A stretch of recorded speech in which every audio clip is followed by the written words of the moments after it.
Yesterday's race had very many aspects to it. Of course, the first lap, we were all on intermediate tires and there was a very big accident in the first and second corners, and that put one of our drivers out of contention. The whole race was neutralized, there was a red flag, and we had to restart the race with Carlos in P4. And during the red flag period, it had rained for 15 minutes. Nobody had the courage to resume the race on slick tires, as it were. But when we do a formation lap behind the safety car to resume a race, we can actually talk to the drivers, unlike a normal race. So by being able to talk to our drivers, we had already devised a plan with Carlos that he would give us his feedback on the track conditions, and we would give him feedback on what other drivers were thinking.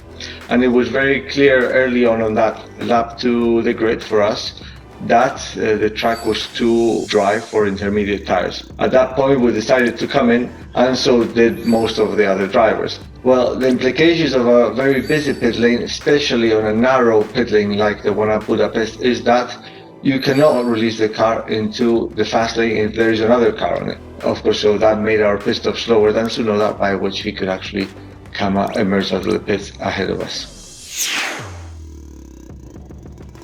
Okay, so at the Hungarian GP, we heard lots of calls about fuel saving. Why so much fuel saving, especially in a race with a red flag? The fact that there was a red flag didn't actually give us very many laps behind the safety car, which is one of the main sources we have to fuel save. Secondly, we all found ourselves out of position. When we decide how much fuel to put on the car, we take into account how much traffic we think we're going to encounter, because when we are in traffic, we do not use as much fuel as when we are in free air. Of course, that first lap shunt reshuffled the order, and we had cars that would have expected to be in traffic suddenly were in free air. So naturally, those cars probably were not fueled to do a free air race, and that's why we heard many more calls about fuel saving.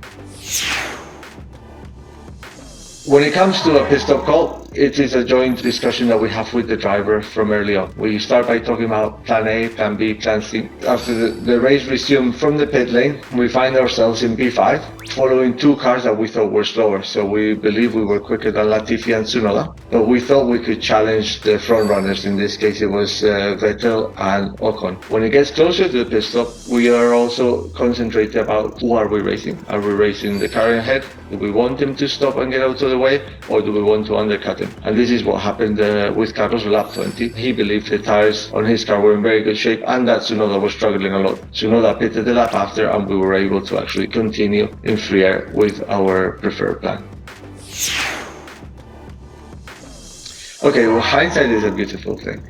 Of course, with hindsight, the master move would have been to have the courage to fit the dry tires at the restart, not to come into the pit lane. The team that would have had the courage to do that for sure would have started the race first and probably won the race had they had a decently paced car. Why did no team have the courage to do that? Mainly because we had just been on track half an hour before on a very wet track. So based on the rain and based on that a car had already tried 20 minutes before to go on dry tires unsuccessfully, nobody had the courage to start the race on dry tires, which would have been the ticket for the win of the race, for sure.